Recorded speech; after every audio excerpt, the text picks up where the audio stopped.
नमस्कार दोस्तों, आप सभी का स्वागत है हमारे चैनल पर फिर से भारतीय राज्य व्यवस्था की क्लासेस में। आज जो हमारी क्लास है वो 5वीं क्लास होगी। इससे पीछे हम 4 क्लास कंप्लीट कर चुके हैं और आपने वो वीडियोस देखी होंगी आई होप, और वो आपको अच्छी भी लगी होंगी।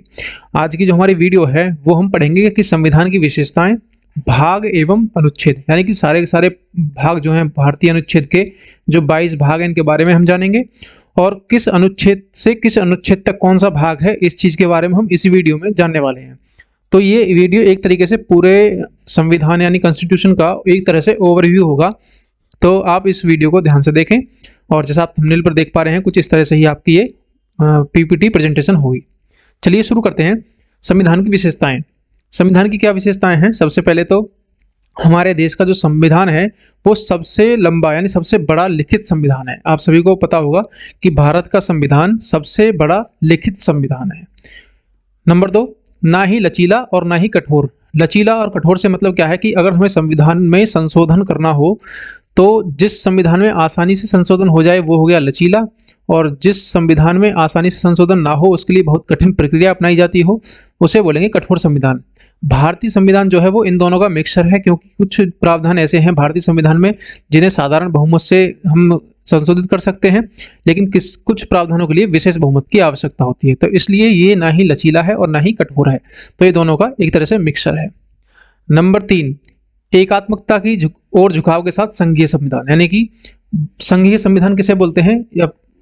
जब किसी भी देश में एक तो सेंट्रल गवर्नमेंट हो और एक स्टेट जितने भी हो उनमें भी गवर्नमेंट हो, तो ये होता है संघीय ढांचा होता है सरकार का। तो यहाँ पर जो है वो एकात्मकता की ओर झुकाव है। इसका मतलब क्या है कि जो कानून बनाए जाते हैं वो यहाँ पर सेंटर के ज़्यादा प्रभावी होते हैं और स्टेट गवर्नमेंट के ऊपर। समझ में आ रही है? तो एक तरह से ये एकात्मकता की ओर झुकाव होगा संघीय संविधान है। नंबर 4, एकीकृत और स्वतंत्र न्यायपालिका, यानी कि जो हमारी न्यायपालिका है वो स्वतंत्र है और एकीकृत है। एकीकृत का मतलब जो है सबसे ऊपर हमारा क्या है? Supreme court. नीचे हाई कोर्ट वगैरह भी होंगे, अधीनस्थ न्यायालय भी होंगे, लेकिन सबसे ऊपर जो होगा हमारा वो होगा सुप्रीम कोर्ट। एकीकृत न्यायपालिका जो है ये इस तरह से होगी। नंबर 5, मौलिक अधिकार। भारत के जो नागरिक हैं उन्हें मौलिक अधिकार भी प्रदान किए गए हैं। तो आप सभी जानते होंगे फंडामेंटल राइट्स मिले हुए हैं, और 6 फंडामेंटल राइट्स हैं। इन्हीं के बारे में हम आगे आने वाली वीडियो में पढ़ने वाले हैं। नंबर 6, राज्य के नीति निर्देशक सिद्धांत। देखिए, कुछ लोगों को अधिकार भी दिए हुए हैं तो सरकार को भी कुछ कर्तव्य दिए गए हैं कि सरकार अपनी नीतियों का जो निर्धारण करेगी वो इन सिद्धांतों को ध्यान में रखकर अपनी नीतियों का निर्धारण करेगी। तो आपको ये भी याद रखना है। मौलिक कर्तव्य, अगर देश के लोगों को मौलिक अधिकार भी प्रदान किए गए हैं तो उन्हें कुछ मौलिक कर्तव्य भी दिए गए हैं कि ये कर्तव्य आपको निभाने भी हैं। नेक्स्ट है आपका एक धर्मनिरपेक्ष राज्य। धर्मनिरपेक्ष राज्य का मतलब है कि भारत का अपना कोई धर्म नहीं होगा, ये सभी धर्मों को समान मानकर चलेगा, तो ये एक धर्मनिरपेक्ष राज्य भी है। नेक्स्ट है सार्वभौमिक वयस्क मताधिकार, यानी कि यहाँ पर लोगों को वयस्क मताधिकार प्राप्त है, यानी 18 से अधिक उम्र के लोग यहाँ पर चुनावों में अपना मत दे सकते हैं। और यहाँ पर एकल नागरिकता है। एकल नागरिकता से मतलब क्या होता है कि हमारे यहाँ पर सिर्फ भारत की नागरिकता होगी, ना किसी स्टेट की नागरिकता। जिस तरह से यूएसए में है, यूएसए में क्या है कि यूएसए की नागरिकता है ही है, और जो उसके 50 स्टेट्स हैं उसके अंदर उनकी भी नागरिकता अलग से है, यानी वहाँ पर दोहरी नागरिकता है। भारत में केवल एकल नागरिकता है, इसको भी भारत की। ठीक है, ये संविधान की हमारी कुछ विशेषताएं हैं। अब इससे आगे हम पढ़ने वाले हैं संविधान के भाग। संविधान के भाग कितने हैं? आप सभी जानते हैं संविधान के जो हैं 22 भाग हैं। कहने को कहीं आप पढ़े होंगे 25 भाग हैं, लेकिन अगर टोटल देखें वैसे तो 22 भाग हैं संख्या तक, लेकिन अगर हम किसी का 14 भाग है, 14 का क्या हो गया तो ये 2 भाग हो गए, इस तरह से टोटल 25 हैं, लेकिन संख्या जो है वो 22 तक जाती है हमारी। तो इसके बारे में देखते हैं। सबसे पहला जो भाग है इसमें है संघ और उसके राज्य क्षेत्र। संघ और यानी संघ हमारा भारतीय देश, और उसके राज्य क्षेत्र जितने भी उसके राज्य हैं वो जितने भी क्षेत्र हैं सब मिलाकर संघ और राज्य क्षेत्र के बारे में प्रावधान है, 1 से लेकर 4 आर्टिकल तक। ठीक है। नंबर 2 है नागरिकता। हमारे देश में भारतीय नागरिकों को नागरिकता भी मिली हुई है। एक, किस प्रकार से हम नागरिकता अर्जित कर सकते हैं, किस तरह से नागरिकता हम त्याग सकते हैं, या फिर जो हमारा देश है वो किस तरह से किसी की नागरिकता छीन सकता है, ये सब प्रावधान कहाँ पर मिलेंगे आपको? नागरिकता वाले पार्ट 2 में। ये अनुच्छेद 5 से लेकर 11 तक है, तो आपको ये भी चीज़ याद रखनी है। अब आपका जो नेक्स्ट पार्ट है वो है भाग 3। कौन सा? मौलिक अधिकार। मौलिक अधिकार यानी कि फंडामेंटल राइट्स। फंडामेंटल राइट्स के बारे में आप सभी जानते होंगे कि कितने फंडामेंटल राइट्स हैं, वो हैं 6 और मूल रूप से कितने थे, 7 थे, घटाकर 6 कर दिए गए और वे कहाँ से कहाँ तक है, अनुच्छेद 12 से लेकर अनुच्छेद 35 तक यहाँ पर इनका प्रावधान दिया हुआ है। अगर हम नेक्स्ट की बात करें तो वो इन सब चीज़ों को हम डिटेल से पढ़ने वाले हैं, लेकिन फिलहाल आज एक ओवरव्यू क्लास है इसकी। पार्ट 4 है, यहाँ पर है राज्य के नीति के निर्देशक सिद्धांत, directive principle of state policy. ये अनुच्छेद 36 से लेकर अनुच्छेद 51 तक है। यहाँ पर क्या है कि जितने भी अनुच्छेद दिए गए हैं ये सरकार के लिए एक तरह से मार्गदर्शक का कार्य करते हैं कि सरकार अगर कोई भी नीति बनाती है तो इन निर्देशक तत्वों को ध्यान में रखकर बनाए, जिससे कि एक कल्याणकारी राज्य की स्थापना हो सके। ये हो गया आपका भाग 4। भाग 4 क्या है, यानी कि 4 क्या की बात करें तो यहाँ पर मौलिक कर्तव्यों के बारे में है। यहाँ पर 11 मौलिक कर्तव्य हैं कुल, और मूल रूप से कितने थे, मूल रूप से संविधान में ये मौलिक कर्तव्य थे ही नहीं, ये 1976 में 42nd यानी कि 42वें संविधान संशोधन के द्वारा जोड़े गए थे और सरदार स्वर्ण सिंह समिति के सिफारिश पर। तो अब फिलहाल 11 जो है हमारे मौलिक कर्तव्य हैं और ये 51 के अनुच्छेद 51 के और संविधान के भाग 4 के में ये देखने को हमें मिलते हैं। इन सब के बारे में हम डिटेल से पढ़ेंगे आने वाली क्लासेस में। नेक्स्ट है आपका संघ सरकार। संघ सरकार यानी कि सेंट्रल गवर्नमेंट। आप सभी जानते होंगे सेंट्रल गवर्नमेंट के जो पार्ट हैं उसमें कौन कौन से आते हैं। नंबर 1 कार्यपालिका। कार्यपालिका का मतलब हमारे जैसे राष्ट्रपति हो गए, प्रधानमंत्री हो गए, उपराष्ट्रपति हो गए और महान्यायवादी हो गए, सब ये क्या है, मंत्री परिषद हो गई, ये हमारी क्या है, कार्यपालिका। ये कार्यपालिका कहाँ से कहाँ तक है, ये अनुच्छेद 52 से लेकर अनुच्छेद 78 तक है, यानी 78 तक। इसके बाद जो बात आती है वो आती है संसद की। संसद के बारे में जो प्रावधान है वो कहाँ से कहाँ तक है, 79 से लेकर अनुच्छेद 122 तक। इसके अंतर्गत लोकसभा, राज्यसभा और लोकसभा स्पीकर, राज्यसभा सभापति और संयुक्त अधिवेशन दोनों सदनों का और धन विधेयक, वित्त विधेयक, सभी के बारे में प्रावधान है। जितने भी अनुच्छेद हैं आपको यहीं पर देखने को मिलेंगे। किसमें, इसका जो पार्ट 2 है संघ सरकार का, 79 आर्टिकल से लेकर 122 तक।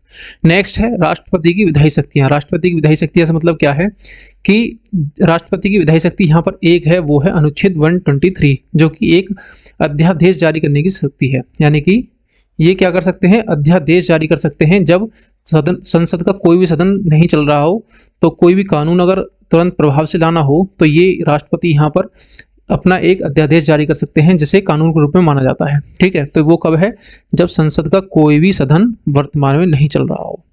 नंबर 4 है संघ की न्यायपालिका। न्यायपालिका से अर्थ क्या है, जो हमारा सुप्रीम कोर्ट है। यहाँ पर संघ की न्यायपालिका से मतलब है सुप्रीम कोर्ट से संबंधित जितने भी प्रावधान हैं वो सब यहाँ पर हैं, अनुच्छेद 124 से लेकर अनुच्छेद 147 तक। ये सभी अभी संघ सरकार के ही अंग चल रहे हैं। नेक्स्ट है आपका अध्याय 5। इसी में कौन सा है, भारत का नियंत्रक एवं महालेखा परीक्षक, जिसे हम कैग भी बोलते हैं। कैग के जो प्रावधान है वो अनुच्छेद 148 से लेकर अनुच्छेद 151 तक, यानी कि कुल 4 आर्टिकल्स कैग से रिलेटेड हैं। इनकी नियुक्ति कौन कर सकता है, कि कौन क्या इनकी वो होनी चाहिए, योग्यताएं वगैरह, सब इसी के अंतर्गत हैं अध्याय 5 में। नेक्स्ट की अगर हम बात करें, संघ सरकार के बाद बात आती है राज्य सरकारों की।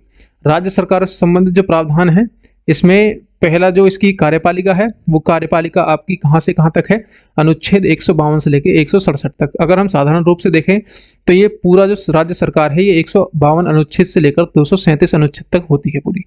इसमें हमने कैसे डिवाइड किया है, कार्यपालिका में डिवाइड किया है 152 से लेकर 167, जिस तरह से हमने संघ सरकार को डिवाइड किया था।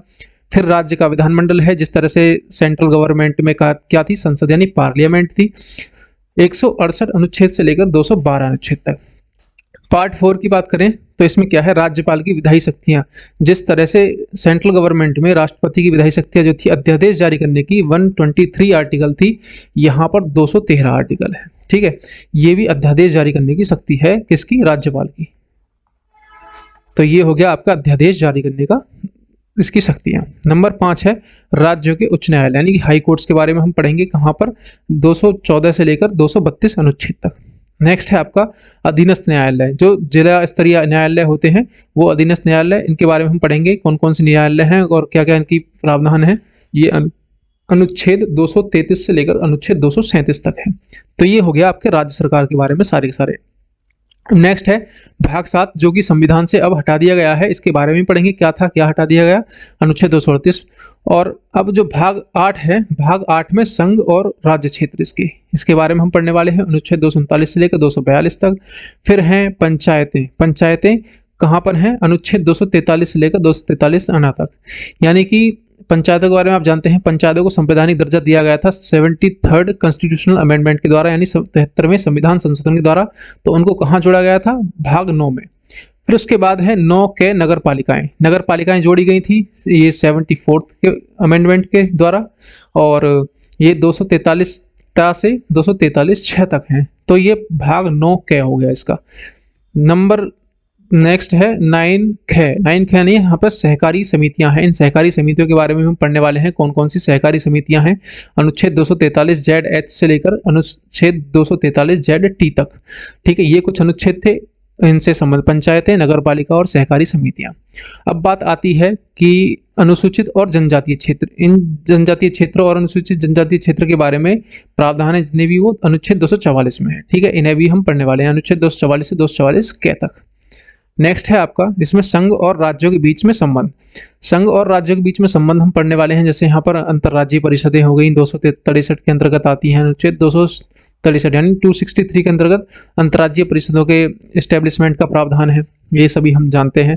यहाँ पर दो तरह के संबंध हो सकते हैं केंद्र और राज्यों के बीच, एक तो विधायी संबंध यानी कानूनों से रिलेटेड संबंध कि कानूनों का प्रावधान क्या है, और दूसरा है प्रशासनिक संबंध। इन दोनों संबंधों के बारे में हम पढ़ने वाले हैं।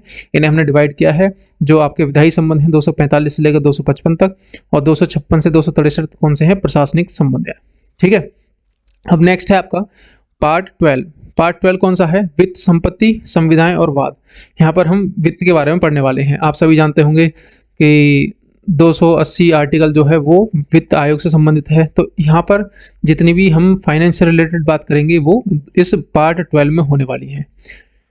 नेक्स्ट है, इसमें ऋण लेना, वित्त है, संपत्ति, संविधाएं, अधिकार, बाध्यताएं और वाद, जितने भी वाद हुए इससे संबंधित सब यहाँ पर जुड़े हुए हैं। संपत्ति का अधिकारी भी इसी के अंतर्गत आता है, जो कि पहले एक मूल अधिकार था 300 का, ये पहले आर्टिकल होता था 31, अब इसे हटाकर 300 कर दिया गया है और इसे फंडामेंटल राइट से हटा दिया गया है। तो ये यहाँ पर आ चुका है, तो इन सब के बारे में पढ़ने वाले हैं हम। फिर भारत के राज्य क्षेत्र के भीतर व्यापार, वाणिज्य और समागम। भारत के राज्य क्षेत्रों के अंतर्गत हम व्यापार करने के लिए क्या क्या प्रावधान है, किस तरह से क्या कर सकते हैं, ठीक है। तो ये हम यहाँ पढ़ने वाले हैं। नेक्स्ट है भाग 14, ये है संघ और राज्यों के अधीन सेवाएं। जैसे आप सभी जानते होंगे संघ लोक सेवा आयोग है, राज्य लोक सेवा आयोग है, सब इसी के अंतर्गत आते हैं। आप सभी को यहाँ पर ये चीज़ पढ़ने को मिलेगी। अनुच्छेद 315 में संघ लोक सेवा आयोग के बारे में प्रावधान है, ये सभी आप जानते भी होंगे। और आपका जो 14 क्या है वो अधिकरण से संबंधित है, यानी कि इनके बीच में जो लोक सेवा आयोग हैं, जितने भी लोक सेवक हैं, इनसे संबंधित जितने विवाद हैं इन अधिकरणों में ही निपटाए जाते हैं। नेक्स्ट है आपका भाग 15 निर्वाचन। निर्वाचन के यानी इलेक्शन कमीशन के बारे में पढ़ने वाले हैं, और जितने भी इलेक्शन के प्रावधान हैं सबको हम पढ़ने वाले हैं 324 से लेकर 329 तक। ये तो क्वेश्चन भी सीधा बन जाता है कि संविधान के किस भाग में निर्वाचन के बारे में प्रावधान है, यानी कि भाग 15 में, और अनुच्छेद भी पूछ लेता है किस अनुच्छेद से किस अनुच्छेद तक। तो ये यहाँ पर इंपॉर्टेंट बनता है आपका 324 से 329 तक। नेक्स्ट है कुछ वर्गों से संबंधित प्रावधान है, जैसे ओबीसी हो गए, एससी हो गए, एसटी हो गए, यहाँ से इन वर्गों से संबंधित कुछ प्रावधान है आपके 330 से लेकर 342 तक, ये आपको याद रखने हैं। नेक्स्ट है आपका राजभाषा। हमारी जो राजभाषा है वो हिंदी है, इसके बारे में जितने भी प्रावधान है वो अनुच्छेद 343 से लेकर 351 तक है, तो ये आपको याद रखने हैं। यहाँ पर पार्ट तो आप याद कर ही लें लगभग, तो जो मोस्ट है, जैसे यह है आर्टिकल पार्ट 18 जो है आपात उपबंध से संबंधित, इमरजेंसी से संबंधित है। यहाँ पर 3 प्रकार की इमरजेंसियाँ पाई जाती हैं, 352, 356 और 360 में इनके प्रावधान है। वित्त और राष्ट्रीय और राष्ट्रपति शासन इन सब से संबंधित कहाँ पर है, 352 से लेकर 360 तक। तो ये आपको याद रखने हैं यहाँ पर, और इनके ये कोई ज़्यादा इंपॉर्टेंट नहीं है। संविधान संशोधन पढ़ेंगे हम एक भाग 20 में, कौन सा, 368 अनुच्छेद के तहत हम भारत के संविधान में संशोधन कर सकते हैं, तो ये 368 के अंतर्गत आता है। फिर है अस्थायी, संक्रमणशील और विशेष उपबंध। यहाँ पर इतने इंपॉर्टेंट पार्ट नहीं है ये, भाग 17 यहाँ गलत हो गया, हाँ भाग 22 होना चाहिए, ठीक है। तो ये हमारे कुछ संविधान से रिलेटेड जितने भी फैक्ट थे आपने आज की वीडियो में देखे, और उम्मीद करता हूँ इस तरह से हम बढ़ते हुए चलेंगे और इन सब के बारे में जानते हुए चलेंगे। और आज की वीडियो आपको अच्छी लगी होगी, अच्छी लगी है तो वीडियो को लाइक करें, और हो सके तो वीडियो को ज़्यादा से ज़्यादा शेयर भी करें। मिलते हैं आपसे अगली वीडियो में, तब तक के लिए नमस्कार।